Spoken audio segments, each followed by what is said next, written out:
처음에 하나 주고 그다음에 두개 주는 거. 자, 우리 기도하고 시작하겠습니다. 아버지 하나님, 우리의 발길을 그곳으로 인도하신 주님의 섭리와 계획과 목적에 저희들은 순종하기를 원합니다. 아멘. 이 교회에 경건과 학문을 연마하여 이 악한 시대에 그리스도의 몸을 세우고 주님의 신부들을 예비하며 시대적인 사명을 감당할 수 있는 교환 사역자들로 우리를 준비시켜 주옵소서. 아멘. 이 시간에도 성령 하나님이 스승이 되시어서 우리 모두를 진리 가운데 인도하여 주옵소서. 아멘. 주 예수님 이름으로 기도드리옵나이다. 아멘. 아멘. 자, 우리 계시록 7장을 한번 보겠습니다. 요한 계시록 7장.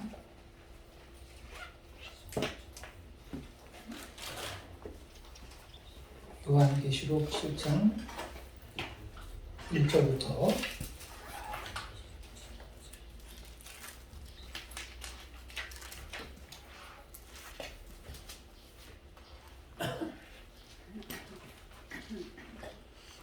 8절까지요. 1절부터 8절까지 한 절씩 교독하겠습니다.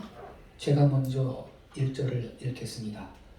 이 일 후에 내가 내 천사가 땅 내 모퉁이에 선 것을 보니 땅에 사람의 바람을 붙잡아 바람으로 하여금 땅에나 바다에나 각종 나무에 불지 못하게 하더라.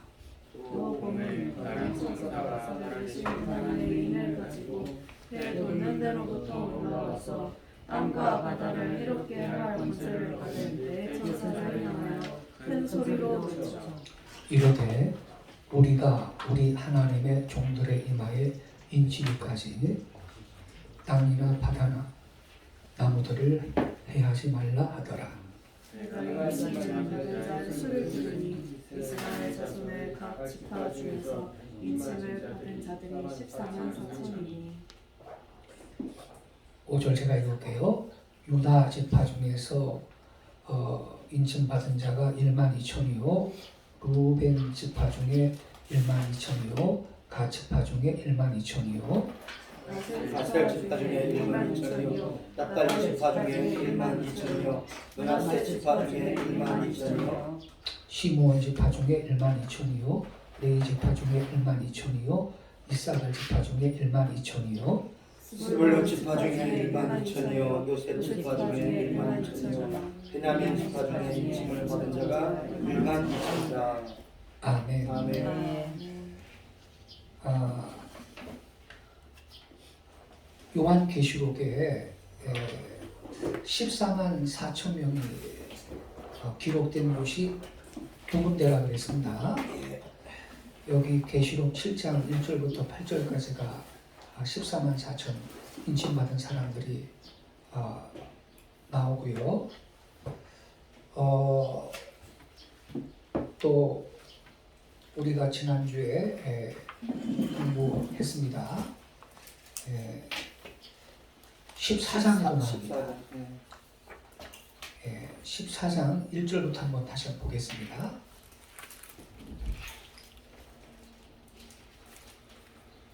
또 내가 보니 보라 어린 양이 시온산에 섰고 그와 함께 14만 4천이 서 있는데 그들의 이마에는 어린 양의 이름과 그 아버지의 이름을 쓴 것이 있더라. 자, 많은 사람들이 14만 4천 명이라는 이 숫자가 같다는 것에 이 방점을 두고 여기 14장 1절 이하에 나오는 14만 4천 명하고 계시록 7장 1절부터 8절에 나오는 14만 4천 명이 같은 사람들이라 이러한 생각을 하는데 안 그렇다라는 걸 우리가 공부를 한 겁니다. 네. 예. 요 14장 1절부터 그 5절까지 기록된 14만 4천 명은 구원받은 모든 신자들 중에서 끝까지 그 신앙의 정절을 지킨 그 남은 자들을 대표하는 그러한 숫자인 것입니다.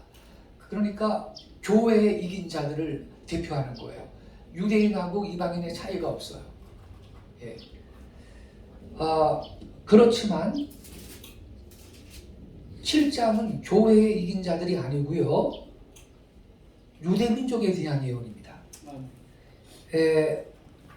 왜냐하면 7장 5절 보세요. 유다 지파 중에서 인침받은 자가 1만 2천, 루벤 지파 중에 1만 2천, 아셀 갓 지파 중에 1만 2천, 아셀 지파 중에 1만 2천. 교회가 지파가 있습니까? 없습니다. 없거든요. 이건 문자적인 이스라엘 백성들한테만 적용될 수 있는 거거든요. 근데 어떤 그 요한계시록 연구하시는 분이 이걸 또 영해를 해요. 유다 지파, 유다는 찬송이라는 뜻이거든요. 아셀 지파, 아셀은 기쁨이라는 뜻이에요. 그래서 이분이 어떤 식으로 해석을 하냐면, 내가 만약에 기쁨이 충만하신 자다, 그러면 나는 아셀 지파래.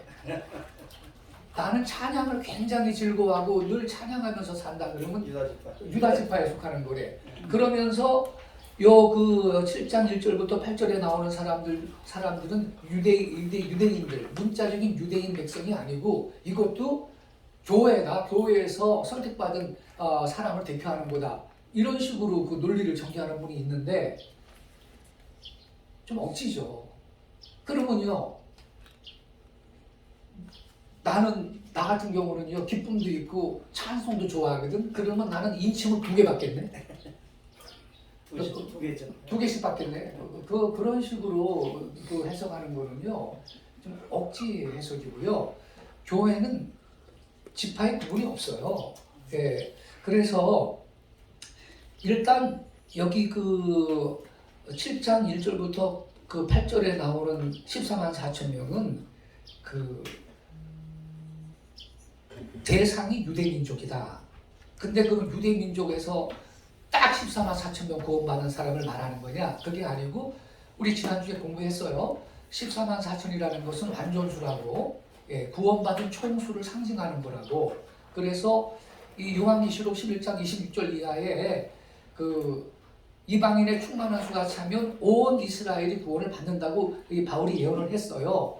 그래서 그 구원받은 온 이스라엘을 의미하는 겁니다. 이게 마지막 때 예수 그리스도 안에서 하나님 앞으로 돌아와서 구원받게 될 그 온 이스라엘 백성을 그 말하자면 회화적인 방식으로 기록한 겁니다. 이게 자, 구체적인 것은 우리가 다음 주에 공부를 할 거고요.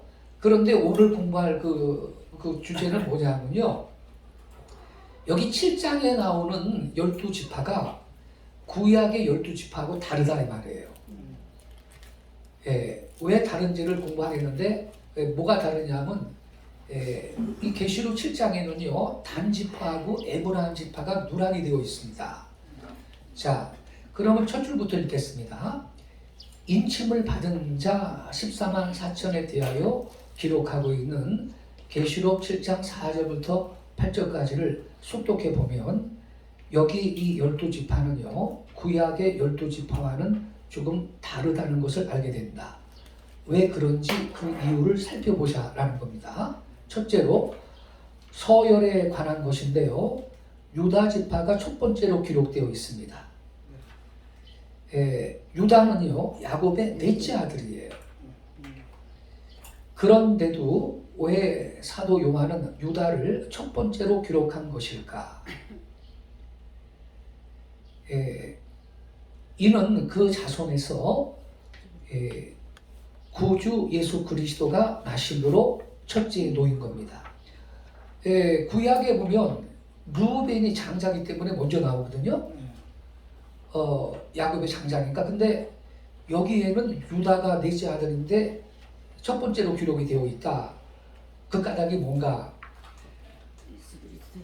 그의 자손에서 구주 예수 그리스도가 나실 거기 때문에 첫째로 놓였다는 거죠.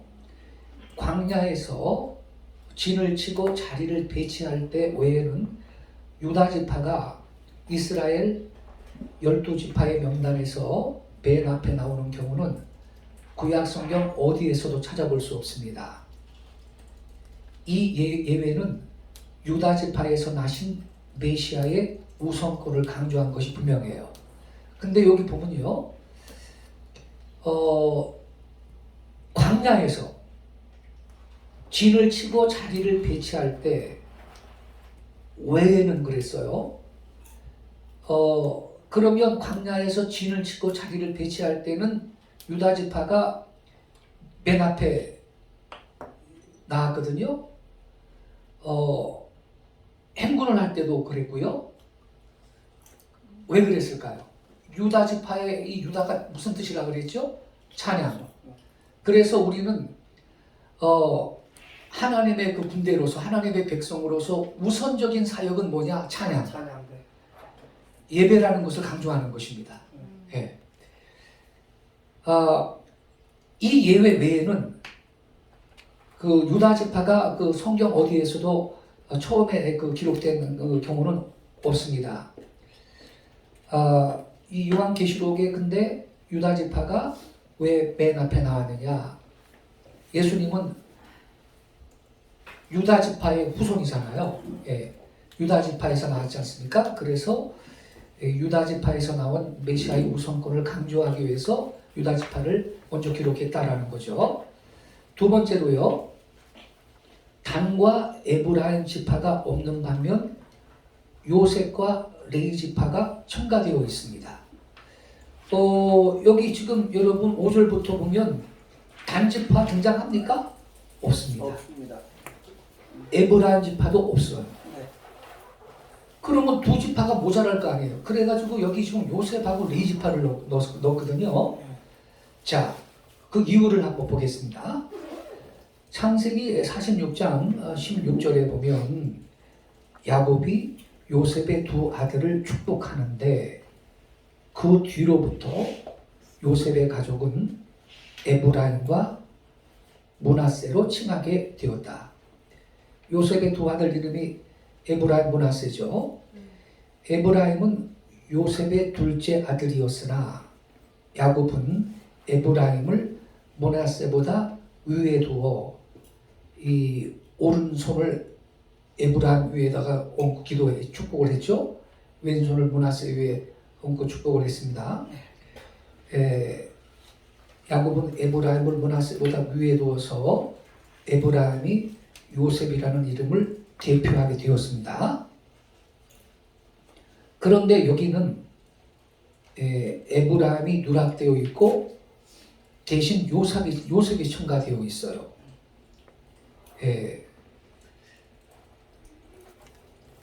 또 구약에는요, 레위 지파가 12지파에 있지 아니한데 이는 하나님이 레위 지파를 택하셔서 성직을 맡기셨기 때문입니다. 그런데 여기에서는요, 단 지파가 누락되었고 그 대신 레위 지파가 첨가되어 있습니다. 왜 그렇게 했을까? 우리 그 다음 페이지 보겠습니다.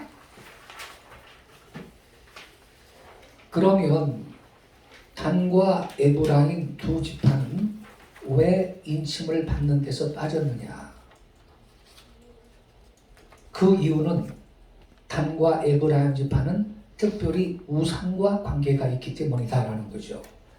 자, 성경을 확인하겠습니다. 사사기 18장 30절 31절 같이 읽겠습니다. 시작. 한 자손이 자기를 위하여 그 새긴 신상을 세웠고 모세의 손자 게르손의 아들 요나단과 그 자손은 단 지파의 제사장이 되어 이 백성이 사로잡히는 날까지 이르렀더라. 하나님의 집이 실로에 있는 동안에 미가의 지은 바 새긴 신상이 단 자손에게 있더라. 이거 보세요. 이 단지파는요, 자기를 위해서 우상을 세웠고요, 우상을 숭배하는데 앞장섰던 악한 지파입니다.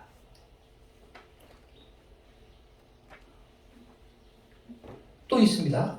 열왕기상 12장 28절 30절 같이 읽겠습니다. 시작. 이에 계획하고 두 금송아지를 만들고 우리에게 말하기를 너희가 다시는 예루살렘에 올라갈 것 없도다. 이스라엘아, 이는 너희를 애굽 땅에서 인도하여 올린 너희 신이라 하고 하나는 베델에 두고 하나는 단에 둔지라. 이 일이 죄가 되었으니 이는 백성들이 단까지 가서 그 하나님께 숭배함이더라. 자, 여러분 솔로몬 사후에 이스라엘이 북이스라엘, 남유다 왕국으로 두 쪽 났죠. 예. 그런데 성전은 남유다 왕국의 예루살렘에 있잖아요. 네. 그러니까 제사 드리고 예배하려면 북이스라엘 백성이 남쪽 유다 왕국으로 갈 거 아닙니까? 그러니까 그거 방지하려고요. 세상에 금송아지를 만들어 가지고 뭐 예루살렘까지 올라갈 거 없어. 이 금송아지가 너희를 애굽 땅에서 인도한 너희 신이다 그러면서 이 베델에 하나 세우고 단에 하나 세우고 금송아지 우상을 숭배하겠습니다. 그러니까 이 단지파는요 우상 숭배의 본거지 역할을 합니다. 예. 그래서 그 밑에 오세아 4장 17절에 보면 에브라임은 누구와 연합했으니 그랬습니다. 우상과 연합. 예. 우상과 연합하였으니 보려두라. 그래서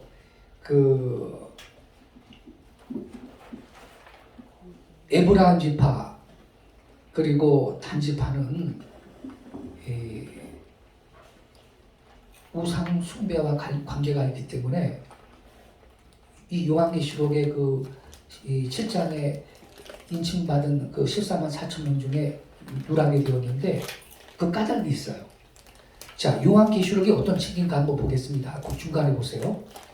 요한계시록은요 성도들이 짐승 곧 적그리스도와 그의 우상에게 경배할 것을 강요당할 것이지만 성도는 환난 가운데서도 인내와 믿음으로 짐승의 우상에게 절하지 않고 어린 양의 피와 자기들의 흘린 피로 결국 사탄을 이길 것임을 말씀하고 있는 책이다. 아멘. 그 다음 말이 중요해요. 계시록의 주제는 환난에서의 도피가 아닙니다. 환난에서의 도피가 아니라 이기는 것이고 아멘. 우리는 우리 자신의 생명을 사랑할 것이 아니라 우리 생명을 버림으로써 사탄과 적그리스도와 거짓 선지자들을 이길 준비를 해야 한다는 것이에요. 아멘. 아멘. 환난 도피 사상은 마귀 사상입니다. 7년 환난 오기 전에 내가 가노라 그런 거요. 세대주의 종말론에서 나온 건데 그거 여러분 정상적인 교리가 아닙니다. 물론 7년 환난 자체도 없습니다. 우리가 더 앞으로 자세히 공부할 거지만 7년 환난이라는 게 예수님 재림전이 7년 환난이라는 기간이 있는데 환난 전에 공중재림이 있고 환난 후에 지상재림이 있고 이런 이중재림이 아닙니다. 예수님의 재림은. 이게 이중재림론인데 이중재림이 아니고 역사의 끝에 예수님은 단 한 번 재림하고 그때 공중돌림 받아서 그때 주님을 영접하고 7년 동안 공중에서 체류할 이유가 없습니다. 그게 천당도 아닌데 바로 내려오는 겁니다. 지상으로. 자, 그러면요 그 다음 단락 보겠습니다. 이와 같은 이유로 인맞은 12지파의 이름 가운데서 역사적으로 우상 숭배의 오점을 갖고 있는 단과 에브라임 지파를 빠뜨린 것이다. 여호와 하나님은 우상 숭배를 가장 가증하게 여기신다. 그러므로 이들 두 지파는 우상 숭배의 악한 전력이 있으므로 장차 환난 중 당신의 충성된 백성들이 짐승과 그의 우상에게 경배하지 않고 어린 양의 피와 자기들의 흘린 피로 싸워 승리하는 모습을 기록해 이 요한계시록을 읽는 성도들로 하여금 힘과 용기, 믿음을 북돋아 주려는 책인 요한계시록에서는 이 두 지파를 고의로 누락시킨 거예요. 여러분 정리 잘 하셔야 됩니다. 네. 예. 이게 아니면 이 단과 에브라임스가가 빠진 이유에 대한 타당한 설명이 없습니다. 자, 그러면 그 다음 페이지 보겠습니다. 이와 같이 우상 숭배 죄 때문에 이름이 누락된 예가 성경의 다른 곳에서도 나타난다. 마태복음 1장의 예수님 족보 가운데 3대, 4대 빠진 이름이 있습니다. 그것은 마태복음 1장 8절의 요람과 우시야 사이예요. 예. 예, 여기 보면 마태복음 1장 8절부터 9절에 보면요. 빠졌어요. 여호사밧, 요람, 그 다음에 곧바로 우시야, 요담 이렇게 기록되어 있거든요. 네. 그런데 역대상 3장 10절을 보면요. 이 요람과 우시야 사이에는 아하시야, 요아스, 아마샤 세 사람이 들어가 있어야 돼요. 밑에 보세요. 역대상 3장 10절에 기록된 대로 제가 써놓은 거예요. 여호사밧, 요람, 아하시야, 요아스, 아마샤 다음에 아샤라가 나와요. 이 아샤라가 우시야하고 동일 인물입니다. 예. 아샤라 그 다음에 요담 이렇게 됩니다. 그러니까 이 빨간 글씨 아하시야, 요아스, 아마샤 세 사람이 빠져 있는데 밑에 보세요. 역대기상의 족보와 마태복음의 족보 사이에는 엄연히 3대의 차이가 난다. 곧 마태복음에는 아하시야, 요아스, 아마샤의 3대가 누락된 거다. 왜 빠졌을까? 그 까닭은 역대기하 18장부터 25장에 기록된 말씀 가운데에서 찾아야 할 겁니다. 그 내용의 중대한 몇 가지는 다음과 같다. 첫째, 유다왕 여호사밧이 그 아들 여호람, 요람과 여호람은 동일인물입니다. 그 아들 여호람을 북방 이스라엘 왕 아합의 딸 아달랴와 결혼케 합니다. 잘못된 결혼이죠. 네. 아달랴의 어머니는 북극 이스라엘의 우상 숭배를 가져온 이세벨. 아합왕의 아내 그 악한 이세벨이었어요. 예. 두 번째, 그로 인하여 유다의 예루살렘 성전에 바알신의 우상이 들어서게 됩니다. 남유다 왕국에. 예. 세 번째, 여호람, 즉 요람의 저 아달랴는 6년간 스스로 왕이 되어 우상을 숭배합니다. 네 번째, 그로 인한 자녀들은 아합의 집의 교도로 인하여 성전에서 바알신을 섬깁니다. 다섯 번째, 다 같이 원수의 손에 죽임을 당해요. 천벌을 받은 거죠. 여섯 번째, 다 같이 다윗의 묘 곁에서 장사 지내지 못하게 됩니다. 이게 그 역대기하 18장부터 25장에 기록된 내용의 그 요점인데, 자, 그럼 그 다음 페이지 봐요. 이와 같은 역사적 오점 때문에, 즉 우상 숭배에 가증한 죄 때문에 아하시야, 요아스, 아마샤 3대는 예수님의 이 거룩한 족보에 못 오르고 누락된 거예요. 그러니까 여러분, 얼마나 하나님께서 우상 숭배를 가증하게 여기시면 예수님의 족보에 보세요. 거룩한 사람만 있어요 어디? 여성들이 3명 있는데 아합도 깨끗한 여자였어요? 라합. 예, 라합이요? 기생이었잖아요. 네. 거기 나오는 여성들 보세요. 네. 근데도 당당하게 예수님의 족보에 들어가 있잖아요. 네. 근데 우상 숭배한 인간들은 누락이 되는 거예요. 하나님이 가장 가증하게 여기는 겁니다. 제2계명은 우상 숭배를 금하고 있다. 그 우상 숭배 금지 계명에서 하나님은 아비의 죄를 갚되 3, 4대까지 이르게 하거니와 은혜는 1000대까지 베푸신다고 말씀하셨다. 이 조목이 유의해야 합니다.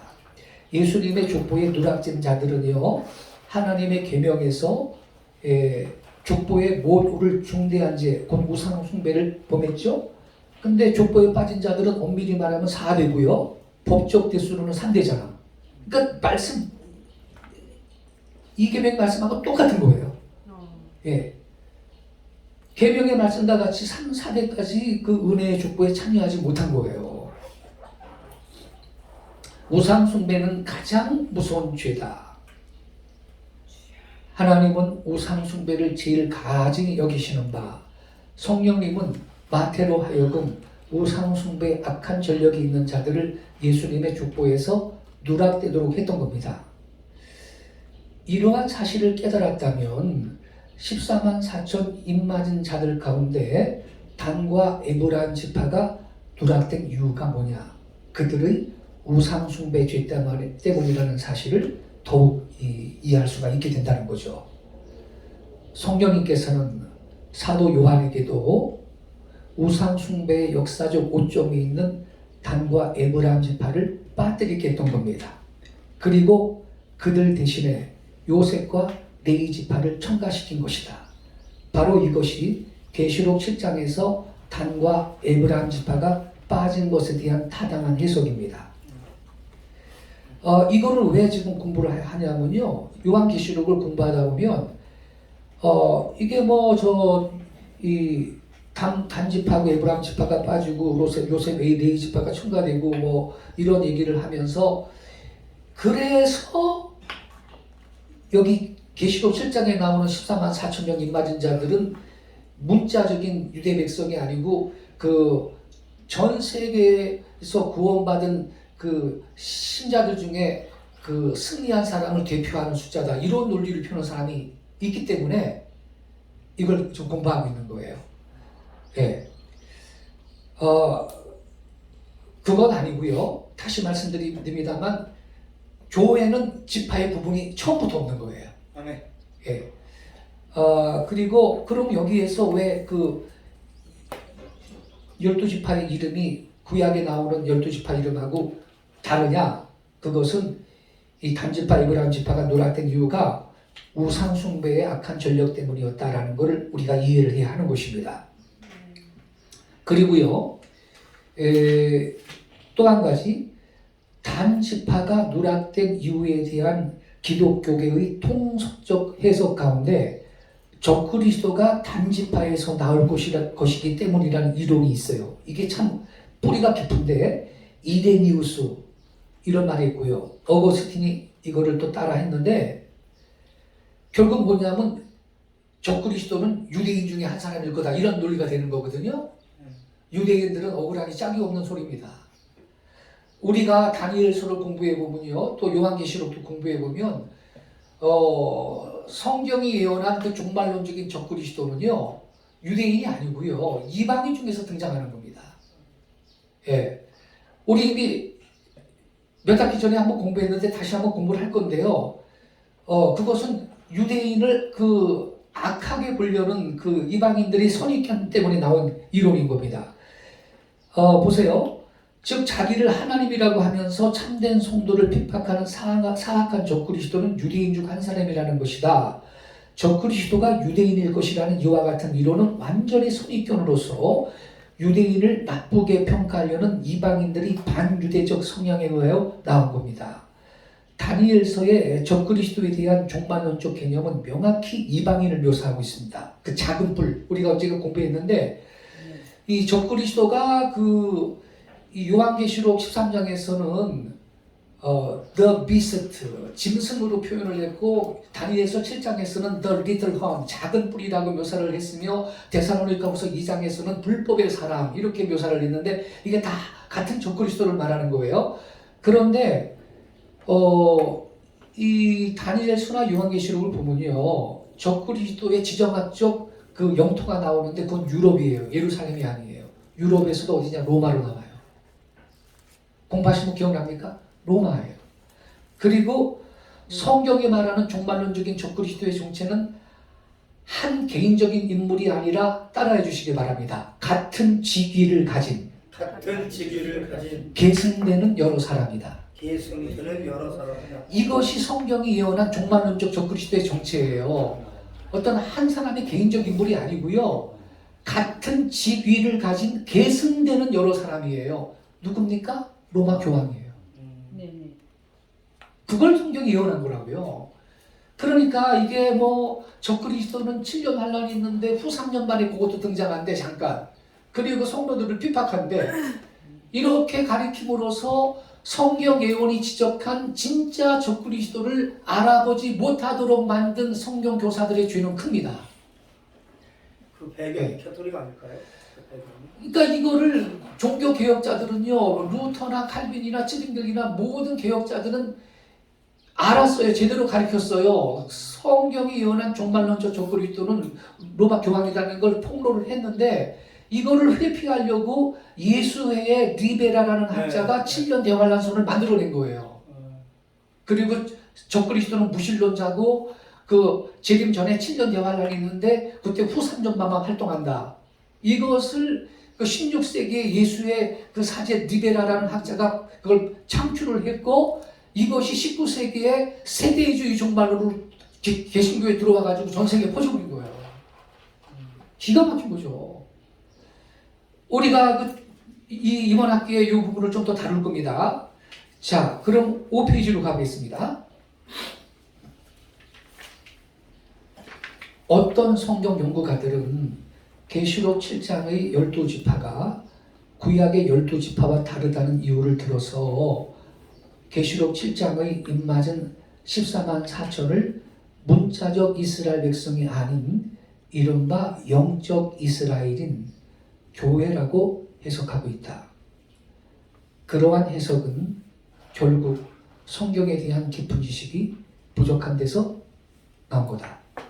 계시록 7장의 12지파가 구약의 12지파와 조금 다르다는 사실이 입맞은 14만 4천을 문자적 이스라엘 백성이 아니라고 주장할 수 있는 증거가 되는 건 전혀 아닌 것입니다.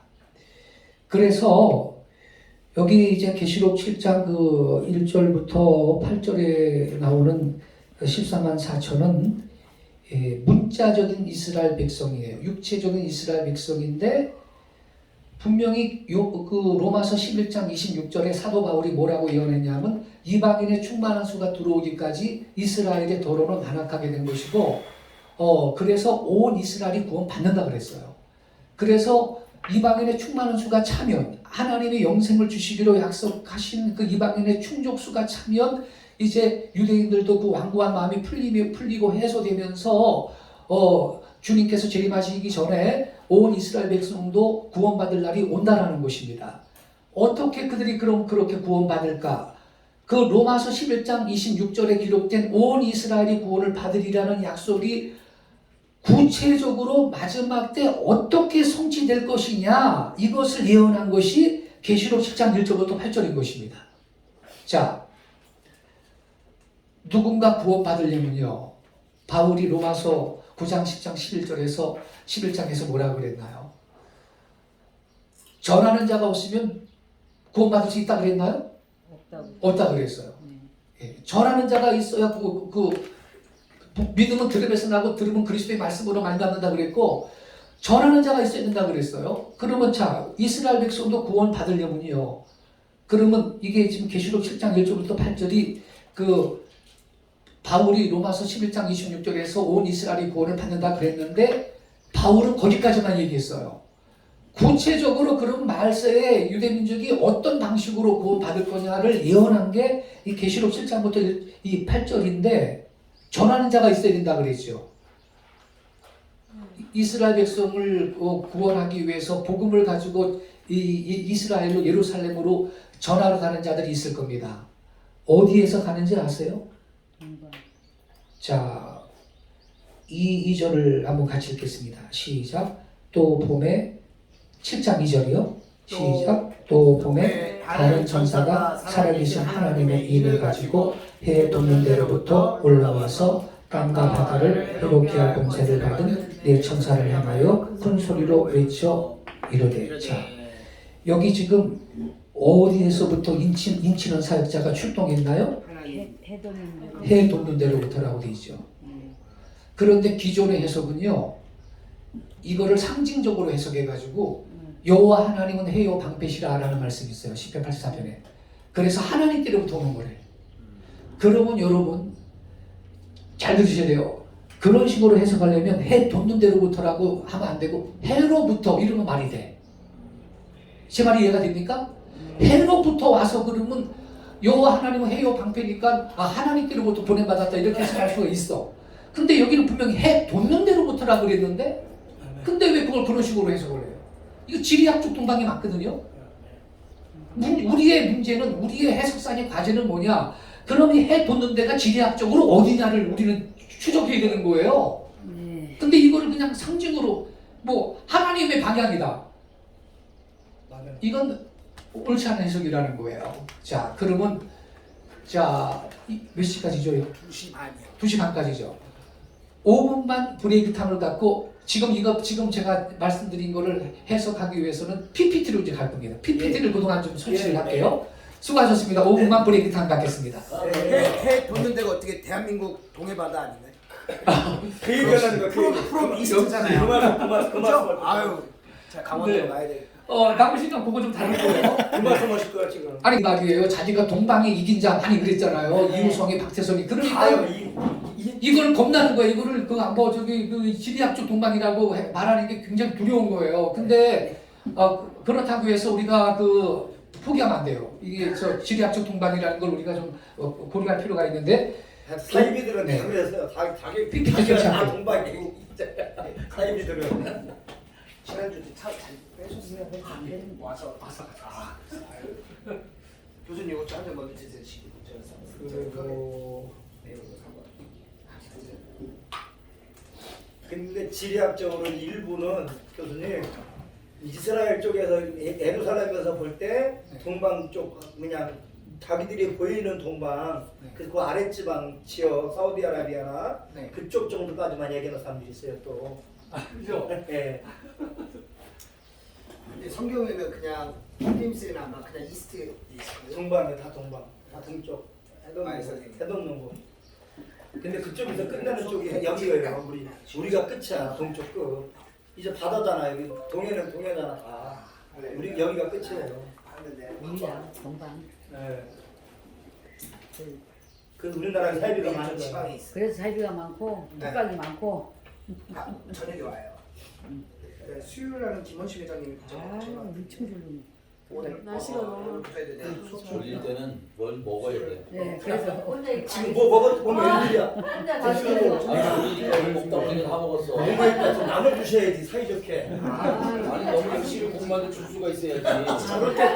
저렇게 착한 마음을 또 할수 없이 내가. 역시 제 회장님이야. 아유, 헌신적이야. 대신 먹어주시고.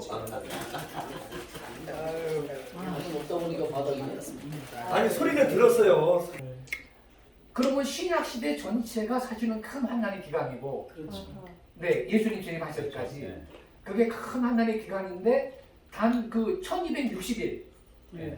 그게 세회 네, 문제잖아. 3년 반. 3년 반. 3년 반. 3년 반인데 그 날수로는 1260일, 네. 달수로는 42달. 42달. 네. 근데 그게 그 7년 대환란설을 말한 사람들은 후 3년 반이라고 네, 얘기하잖아요. 그렇죠. 그게 아니고 1260일. 근데 성경에 하루는 1년이라고 네, 그랬거든요. 그렇죠. 1년. 1260년. 네. 그럼 그 1260년이 언제냐? 아까 그 성경이 예언한 종말론적 적그리스도의 정체는 한 사람의 개인적 인물이 아니라 같은 직위를 가진 계승되는 여러 사람이거든요. 조항. 로마 교황이라 말이에요. 로마 교황의 전성기가 1260년이에요. 세속 역사에서도 중세 암흑시대를 암흑시대 말하잖아요. 암흑시대. 암흑시대라고 하죠. 교황이 진짜 그리스도의 대리자면 그게 광명의 시대가 돼야 되는데 세상 역사도 교황의 전성기를 중세시대라 그러는데 중세시대를 암흑시대, the dark ages, 암흑시대라 그러는데 그걸 천년그래요. 중세 암흑시대를 천년그래잖아. 근데 성경은 더 정확하게 말하는 거예요. 1260년이라고. 그래서 1260년간에 우리가 지난 음력 공부할 때 PPT를 다 봤잖아요. 8천만 명이 학살을 당했어요. 그랬어요. 8천만 명. 기독교인이. 네. 8천만 명이 학살당했는데 이거는 이교 로마 황제가 죽인 숫자보다 월등하게 많았으며 잔인함도 더 능가했습니다. 화형, 참수형. 네. 그래서 그 1260일이라는 것은 적그리스도에 의해서 성도들이 당하는 환난의 기간인데 그게 2-3년만이 아니고 7년 대관을 같이 놓고 1260년간의 그 교황권의 전성기 때 성경대로 믿는 그리스도인들이 받는 그 기간을 말하는 거거든요. 그래서 이 7년 대화로서는 아예 근거가 없고 이심제론이 아니고 우리가 지지난 학기에 이걸 한번 공부를 했는데 이번 학기에 이걸 좀 자세하게 하면 더 다룰 겁니다. PPT도 드릴 거고요. 그건 좀 제가 좀 의문 같은 것인데 제가 잘 이해를 못했는지도 모르겠고요. 그럼 이제 그 590년에 사실 그레고리에서부터 시작을 사실상 하잖아요. 네. 그럼 그때부터 1260년을 계산해서 봐야 하는 겁니까? 아니면 그때부터 처음부터 봐야 하는 겁니까? 아니요. 교황권이 그 확립된 해가 590년이 그때부터라고 하나요? 네, 그때부터 그러면 1260년, 1789년인가 이렇게 네, 떨어져요. 그렇게 되죠. 네. 예. 그러면서 이제 그 더 이상 그 로마 교황이 그 교권과 세속권을 다 쥐고 세상을 호령했던 그 교황권의 전성기는 일단락이 나는 거죠. 끝난 거죠. 1260년 그거 다 참여서. 네. 예.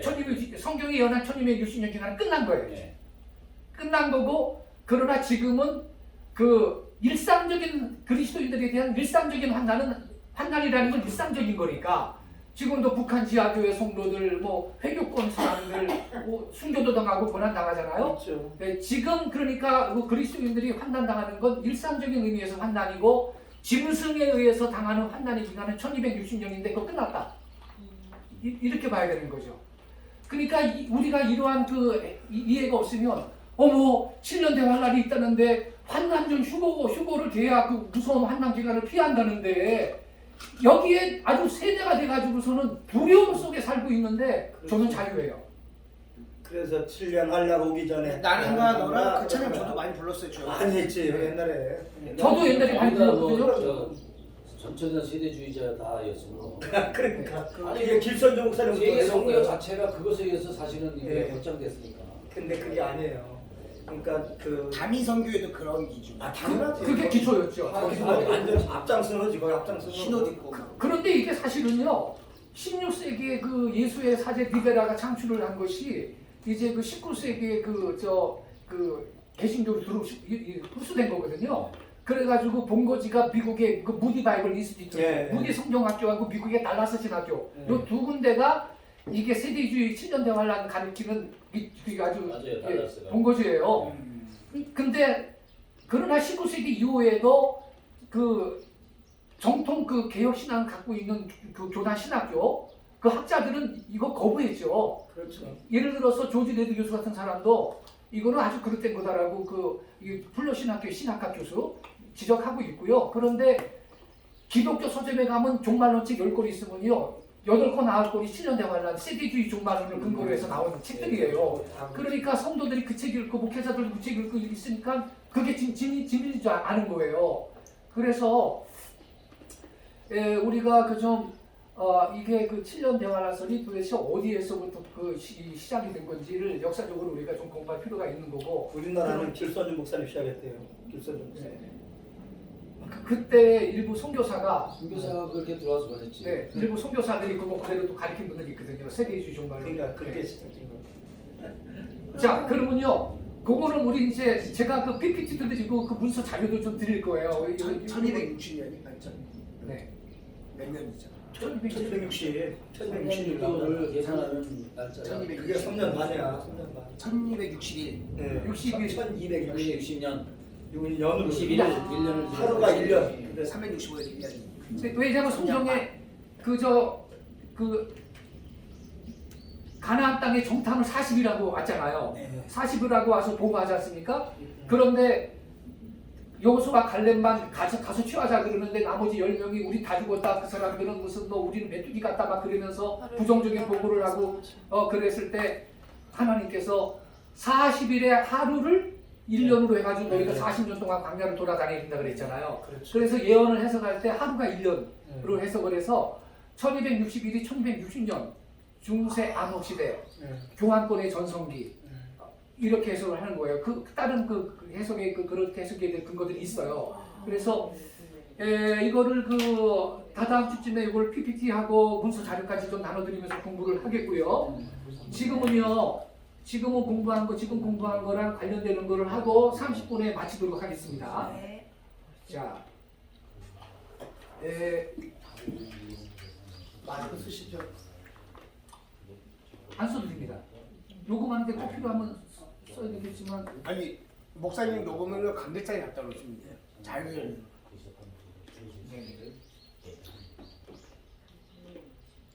밑에 내려오셔도 잘 들려요.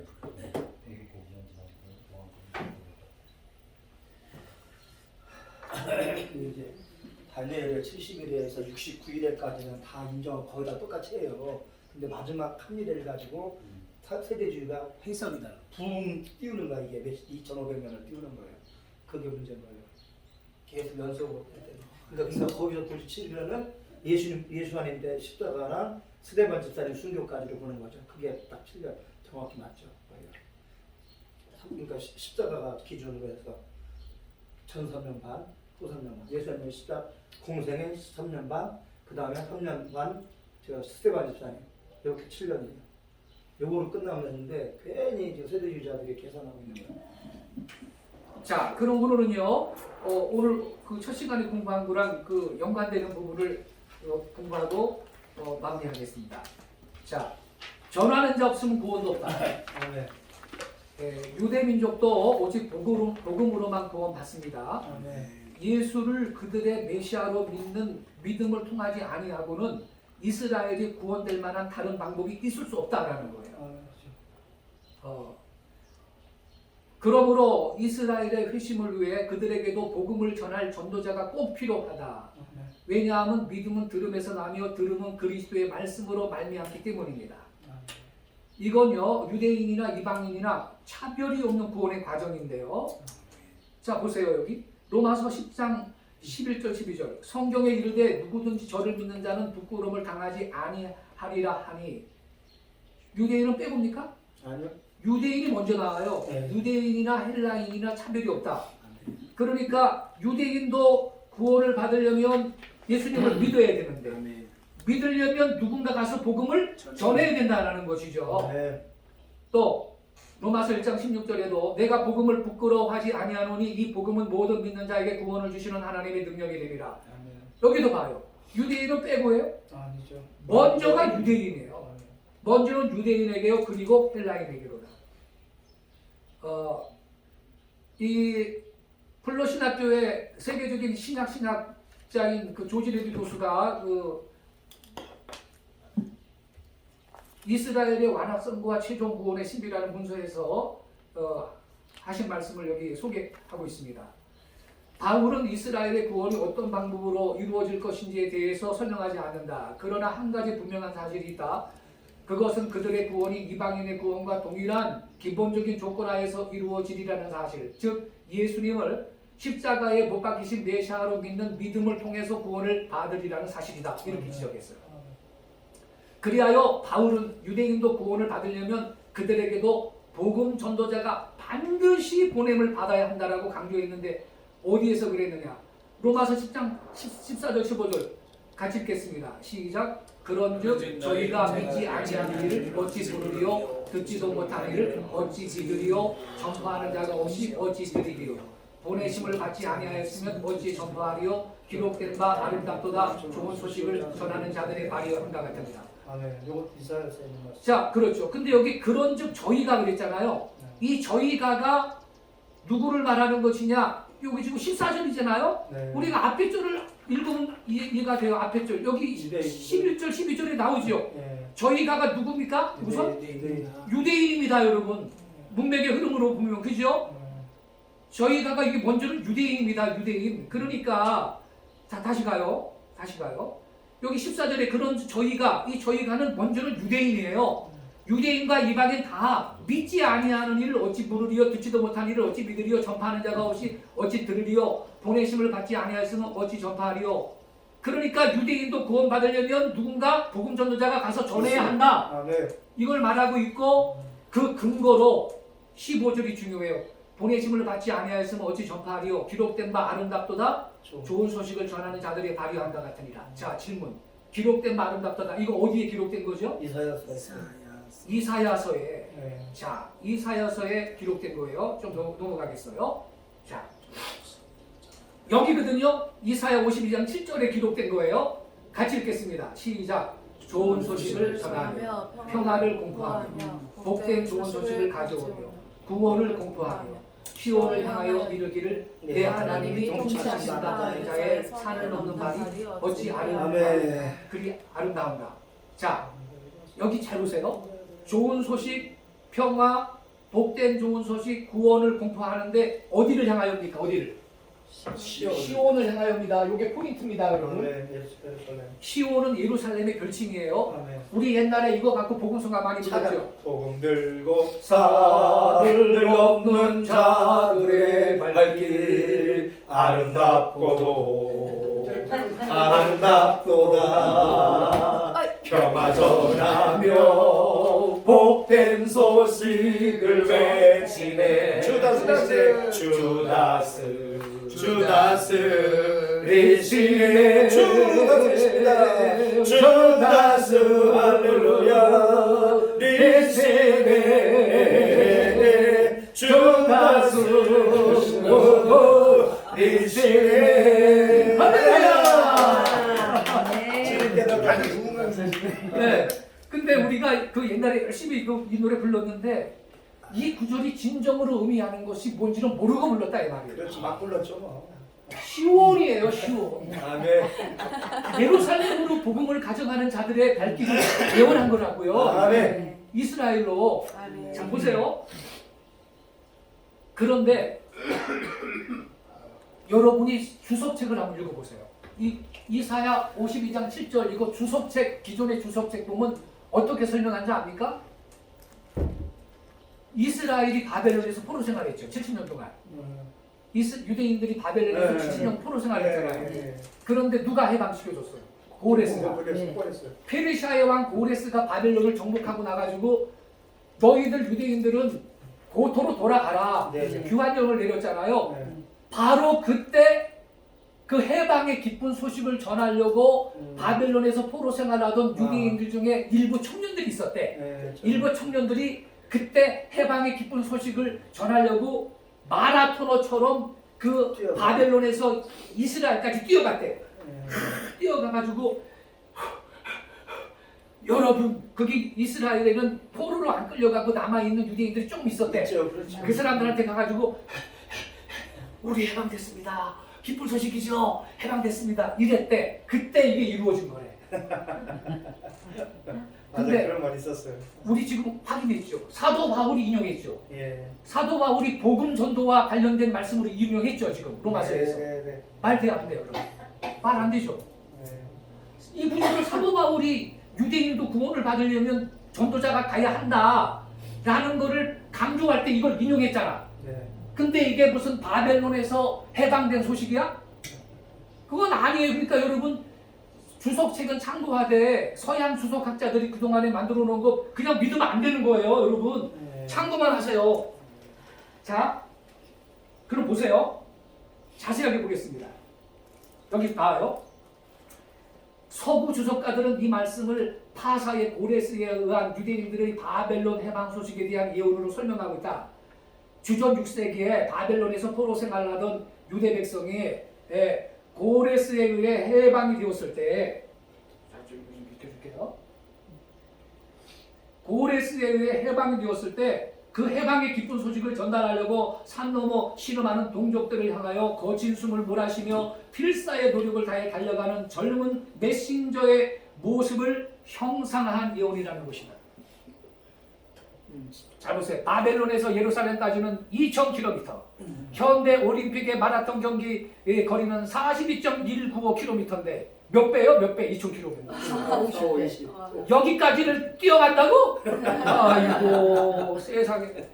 현대 올림픽의 마라톤 경기 거리는 42.195km다. 그런데 바벨론에서 예루살렘까지는 2,000km 거리다.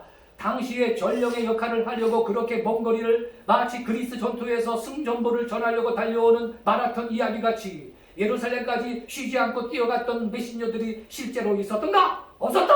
있을 수 없지. 없었어요. 이거는요 작은 거라고. 성경에도 없고 아무데도 없어. 세상사의 자료에도 아무것도 없어요. 말이 안 되죠. 성경에도 이런 자료가 없고 세상 역사책에도 이런 자료가 본 적도 없어요. 네. 그런 초인가는 없다. 만약 그러한 사건이 있었다면 이 감동적인 이야기는 구전이든 기록이든 후대에 분명히 전해졌을 것이다. 하지만 그러한 사실이 있었다는 것을 확인할 수 있는 자료는 전혀 없다. 그것은 뭐냐? 서양 주석학자들의 상상입니다. 상상. 이사야 52장 7절은 마지막 때 온 이스라엘의 구원을 성취하기 위해서 복음을 들고 예루살렘을 향해 달려가는 이방인 전도자들의 아름다운 발길을 무슨 표현 방식으로요? 대화죠. 회화적 표현 방식으로 예언하고 있는 거예요. 근데 이게 중요해요. 복음 들고 예루살렘에 향해 달려가는 누구요? 이방인 전도자들이야. 왜냐면 왜 이방인 전도자들이냐? 이거 보세요. 구절을. 시온을 향하여 이르기를 내 하나님이 그랬죠. 그러니까 이 사람들은 이방인인 거예요. 만약에 유대인은 우리 하나님이 통치한다 그래야 될 거 아니에요. 그렇죠. 네? 그러니까 이 복음을 시온을 향해서 복음을 지금 전하는 사람들이 너희 하나님이 통치한다 그랬다면 이 사람들은 유대인이 아니고 이방인 전도자들이 때문에 그런 거예요. 아멘. 자, 그래서 그러므로 이사야 52장 7절은 아직 성취되지 않았습니다. 장차 실현될 날을 기다리고 있는 예언의 말씀이라는 거예요. 아멘. 네. 자, 더 구체적으로 보겠습니다. 여기 이른바 좋은 소식, 평화, 복된 좋은 소식, 구원 등은 모두 같은 의미를 가지는데 궁극적으로 뭐예요? 그리스도의 복음을 가리키는 거예요. 여기 평화죠, 평화. 네. 평화로 주는 평화 막힌 땅을 모두 오셨네. 우리는 찬양해죠, 평화. 그리고 이사야도 예언했어요. 예수님은 평강의 왕이라고. 아멘. 그러니까 이거 다 예수님의 복음에 대한 예언인 거예요. 이게 무슨 바벨론 포로에서 해방되고 그거 아니라니까요, 여러분. 이 말은 헬라어로 복음이라는 뜻의 유앙겔리조메노스에 해당되는 것입니다. 아까 확인했죠. 게다가 이 구절은 바울이 유대인도 구원을 받으려면 그들에게도 복음 전도자들이 보냄을 받아야 한다는 것을 강조할 때 인용한 구절이죠. 그러므로 이 구절은 의문의 여지 없이 마지막 때 메시아 앞으로 돌아올 유대 민족의 구원에 관련된 예언인 걸 깨닫기 바랍니다. 자, 그럼 어디서 가냐? 어디서 가냐? 아까 요한계시록 7장 읽었는데 그들이 어디에서 출동한다고 되어 있나요? 해 도는 데. 해 뜨는 데서부터 요한계시록 7장에 그렇게 써 있는데 여기 나오잖아요? 네.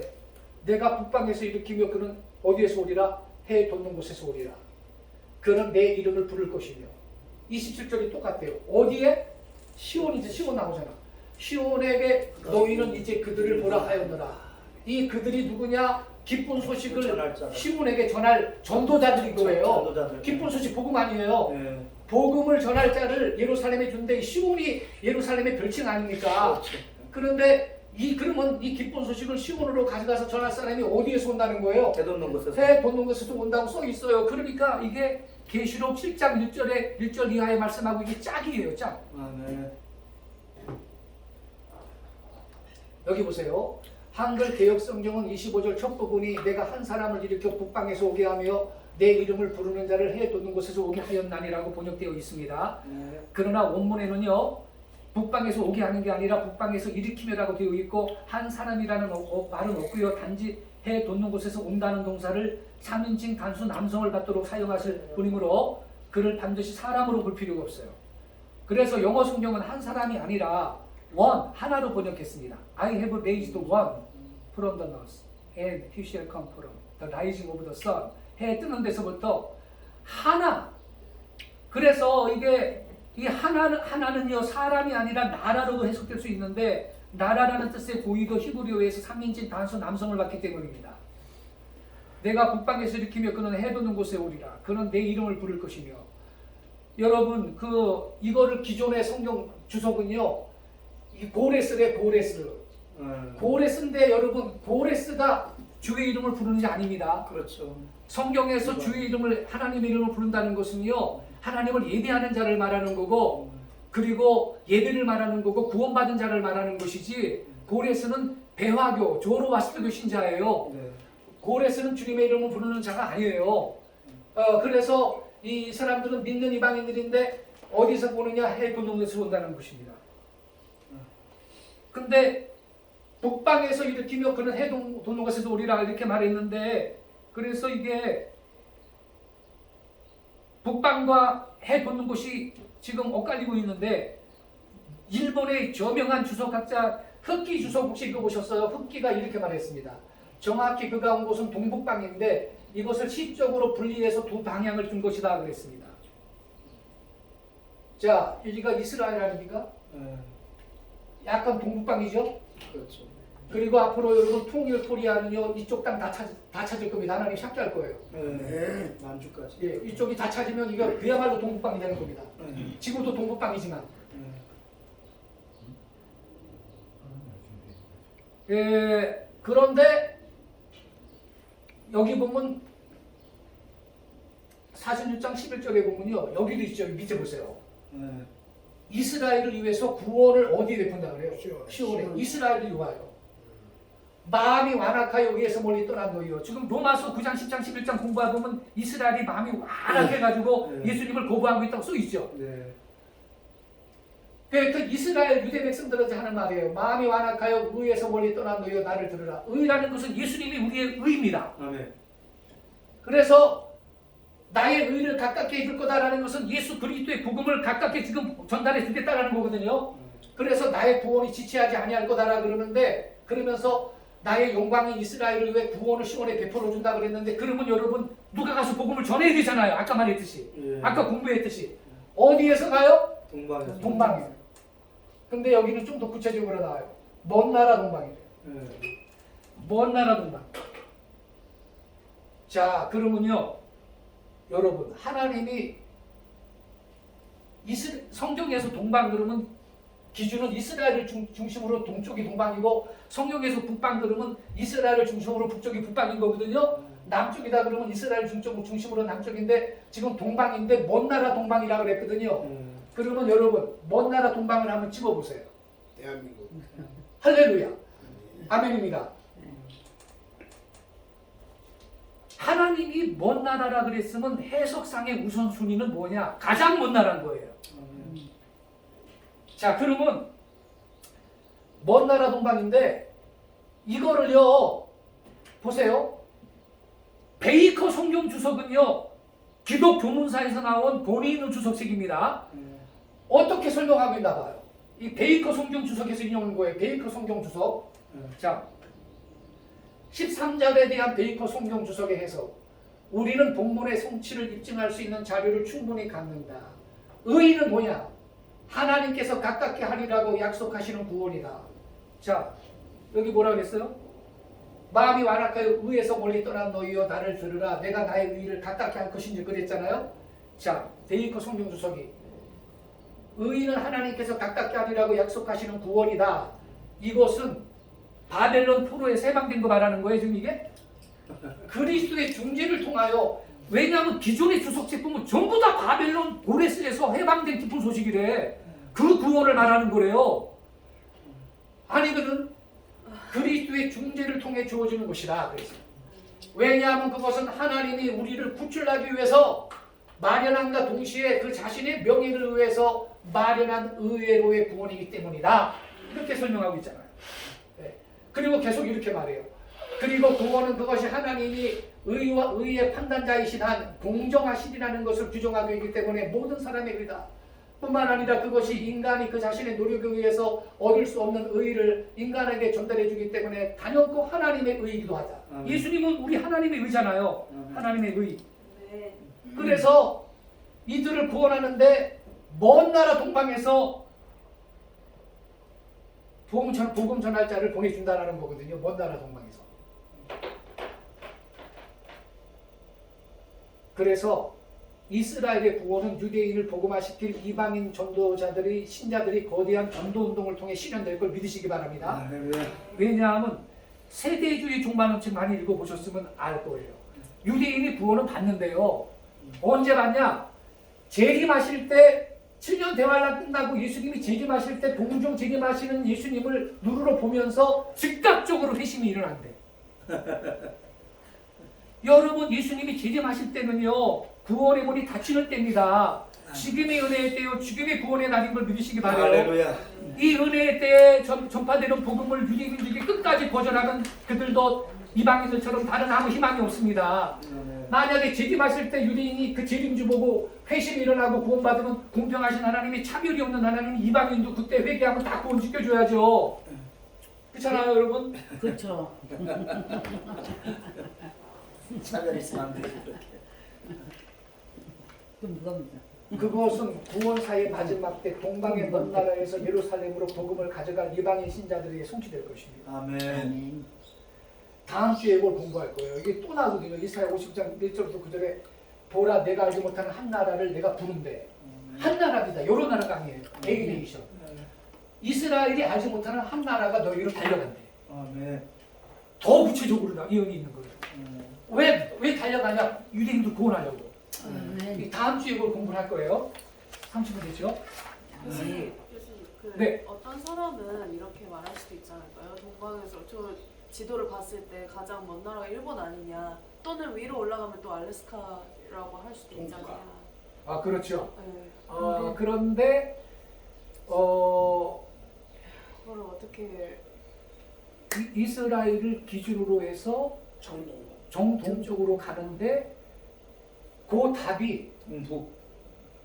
여기하고요. 응. 여기하고 창세기하고 지금 질문하신 답이 나와요. 아, 네. 네, 그게 네. 다음 주에 그걸 좀 나누도록 근데 할게요. 일본은 섬나라라서 아니 다른 이유 있어요.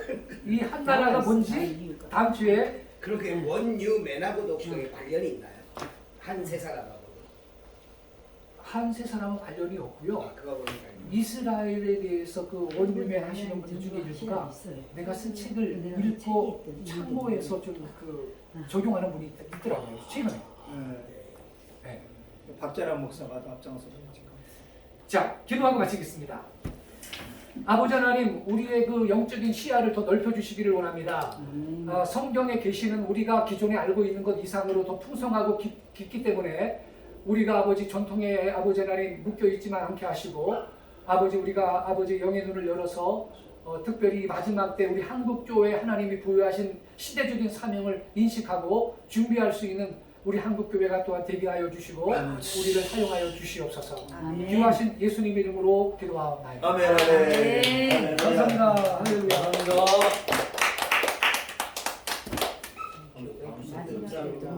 태필리는 여기 무궁시나. 한국이라는 걸 수경이한테 물어봐요.